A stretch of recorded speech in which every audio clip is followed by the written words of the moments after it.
Hi everyone, so thank you so much for watching. I know it's Thursday and as promised I'm going to be giving a one-on-one nursing tips video. This is going to be the video for the nurse that is just starting off on a unit and needs that extra boost or extra help in feeling confident. So that's what I'm here today to kind of provide for you, is that confidence boost that you're going to need. So quickly, I'm just going to let you know that I started off in a cardiac unit. I worked my way to a respiratory step-down unit, intermediate ICU unit, and now I'm a level 1 PACU nurse, and I do have surgical ICU experience. So if you want to see more about my credentials, and I actually do hold up my licensure, you can go and check out my first video. So I actually wrote some stuff down. If you can see some of my camera equipment, I apologize. I'm still getting the hang of this, and I'm just hoping that the video comes out with good quality. That's basically what I want for me and for you. So the first thing is you want to be humble. Humble yet confident. So when you walk onto that unit, you do not want to walk onto the unit like you know everything. You don't introduce yourself. I get it. You're in a new place. You're in a foreign place. It's a little bit weird for you. But you want to be happy. You want to be cheery. And you want to introduce yourself to everyone. So as you walk onto the unit, be like, hi, my name is Erica. I'm a new nurse here. Usually you get that in your orientation. You meet everyone. But for the staff that's on that night, like, hey, my name's Erica. I'll be working here with you tonight. It's my first night. You can say that. And you can also say if you need help with anything, or if you need me, just ask me. And people like that. When they feel like you're approachable, it forms a good relationship. You also want to form a good relationship with your nursing assistants. So when you find out the district that you're in, you're going to introduce yourself to your nursing assistant, and you're going to say, hi, my name is Erica. I'll be the nurse here tonight. If there's anything that you need, please let me know. If I need anything, I will let you know. And it's a pleasure to meet you.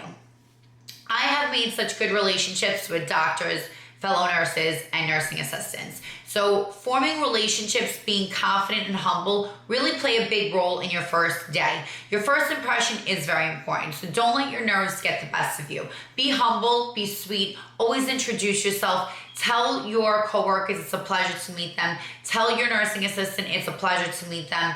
Say hello to your supervisor if they're on it, your charge nurse. Let your charge nurse know that if you do have any questions, you will be willing to come to them and you will ask them, because a lot of the times charge nurses, excuse me, I'm just fixing my shirt. A lot of the times charge nurses get nervous that new nurses will try to do everything on their own without asking for help, which is a big problem and could lead to a big problem if you don't ask for help. So you want to make sure that you do that. The next thing is arriving early. You want to arrive early, because I used to arrive about 15 minutes early when I first started. The reason why you want to arrive early, I'm sorry that I'm touching my hair, it's just that it's bothering me in certain places. So you want to arrive early because you have to be able to get report at a timely manner, and you don't want to be late because you cannot afford to be wasting time not being able to process information. So if you get there about 15 minutes early, you can grab your coffee. You can even look at the district, maybe if they made the assignment that you're assigned to, see what's kind of going on and get a feel for it. Don't bother the nurse while she's still in like the last 15 minutes of her shift, because she's probably like scrambling to get things together for you also. So just get there early, and if you can go to a computer in the back, try and see if you can read up on the patient, because it won't be a violation, because you will be receiving these patients. So just take a look. Another thing that I wanted to say to you is when you see these other nurses rolling in a little bit later, just realize that it's almost like being a waitress. They can process information much quicker, and medical information that you will be able to also very quickly. But when you first start, that's not going to happen for you. The next thing you want to do is realize getting report. Getting report is such a big deal. You want to know important things during report. You don't want to know that Mr. Jackson had a bowel movement at 5 p.m. You want to know that the Foley was removed on Mr. Jackson at 5 p.m. because in 8 hours he's going to need to void, and you're going to want to know when he's due to void. Okay, that is important because you don't want him to have bladder retention, anything like that. Those are things that you ask during a report. Another thing during a report is you always introduce yourself to the patient. This gives you a baseline. It's your first line of assessment. You say, hello, Mr. Jackson, my name is Erica. I'm going to be your nurse tonight. There is the call bell. I'm going to give it to you. You can usually hook it to their gown. You say, if there's anything that you need, please let me know, and I'd be more than happy to help you. Then you turn to your nurse and you say to your nurse, hi, is there anything that he needs tonight? Anything that I should follow up on? Any stat labs? Whatever it may be. Always ask them. I'm like pointing like where I would write. Anything to follow up on. I used to write down everything and it used to take up so much time. Don't do that. Write down what is important, when they need to void, what tests are ordered for them, what tests they had that day, how is the results, do they need any blood draws? Anything like that you want to know. Anything that's going to be on your shift. Yes, you can find it, and some nurses are going to be like, well, you can look in the chart if they had a bad day. Fine, but they should know. Most of the time they will tell you, oh yeah, he needs at 2 p.m. another EKG. Or at 9 p.m. we need to do another PTT to see if we need to adjust the heparin drip. Another thing I want to tell you quickly is just know your policy, period. Go over your handbook, know your policy, know what is expected of you from your hospital, and you will succeed and do great. Always follow the policy and you really can't go wrong. But in emergency situations, sometimes it does go out the window. So we'll get into that at another time. You want to establish, like I said, a relationship with everyone, including the MD. So what I like to do is when I first go on to shifts is I find out now where I work, the anesthesiologists and the surgeons that are on, and I get down their pager number. So if there's a problem, I can page them very quickly. When I worked on the floor, I did the same thing. You want to know the doctor that's covering your district, if that's what they call it where you are, or your rooms. You want to know which doctor is covering. It's very, very important to get that information in the beginning of the night. This way, if something happens or if there is something you need to report to the doctor, you can page them immediately. And it could be tracked that you page them immediately. And when you meet the doctor, you want to be pleasant. You want to say, hi, my name is Erica, or my name is, obviously, whatever your name is. It's a pleasure to meet you. I'm new here at the hospital, but if there's anything that you need for any of your patients, please let me know. Everything's been going great, hopefully. And you want to just let them know that you're willing to be working with them. And you say, I'm really excited to be a part of this team. It's usually stuff that I say, and how's your night going? Something like that. Give a little bit of a conversation. So it's important to make a relationship with the doctor as well, because a lot of times they just feel like the nurses hate them. And we don't. And a lot of times the nurses feel like the doctors hate them, and they don't. So just form a good relationship with them, and that won't happen. You want to take your break. I cannot stress this enough.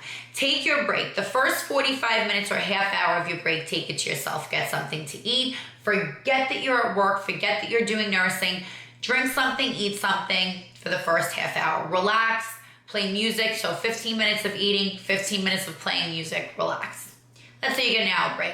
The next half hour, the next 15 minutes, what I want you to do is go outside if it's nice out, get some fresh air, walk around a little bit, just relax, or close your eyes for 15 minutes and just relax. Now, the last 10 minutes of your break, go over what you need to do when you get back. This is like your little jar of energy, because you're going back to work within 10 minutes. So you're going back up to the floor. No, I'm just looking to see how much time I have. Just know what you need to do when you get back from your shift. So that's like really like important to know what you need to do when you get back. Now, also what I want you to do, and I think it's really beneficial, is for you to complete and check that all meds are given. It's okay if you forget a med. And as long as that patient is okay, all right? But the thing is, you want to make sure that you catch that so you don't do it again. You only learn from your mistakes. So there's usually a way where you could see overdue meds, past due meds. If it's a blood pressure medication, immediately take that patient's blood pressure or set of vitals and see if you should give them a stat dose and let the doctor know immediately. So always check that you gave your medications. This way on the next shift, they can't say, oh, this medication wasn't given, that's why their blood pressure is so high. Or this insulin wasn't given, that's why their sugar is so high. Diabetic patients will be a whole nother video that I will do for you. But just make sure that all of your meds are given. The last tip that I can give to you is, well, one of the last tips is complete your notes. That's just said and done. Complete all of your notes. Make sure within the last hour of your shift, your notes are completed. And 10, go home, relax. You did a great job. Your patients, trust me, appreciate you. They see what you've done for them.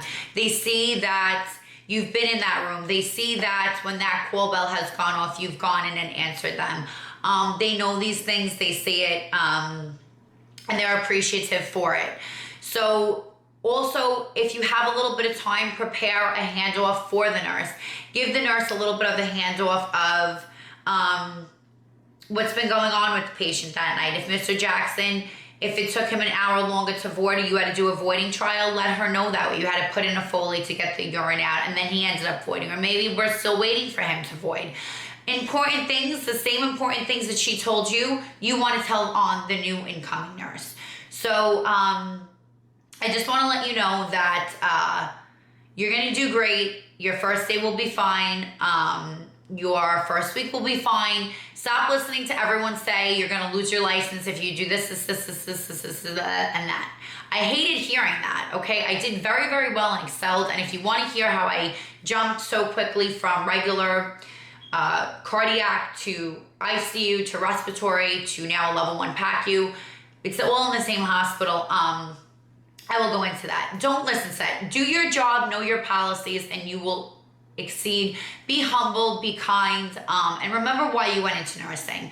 So with much love and peace, have a good day, and I hope to see you soon. And please subscribe and like this video and give it a thumbs up if you enjoyed some of these tips. Thanks. Bye.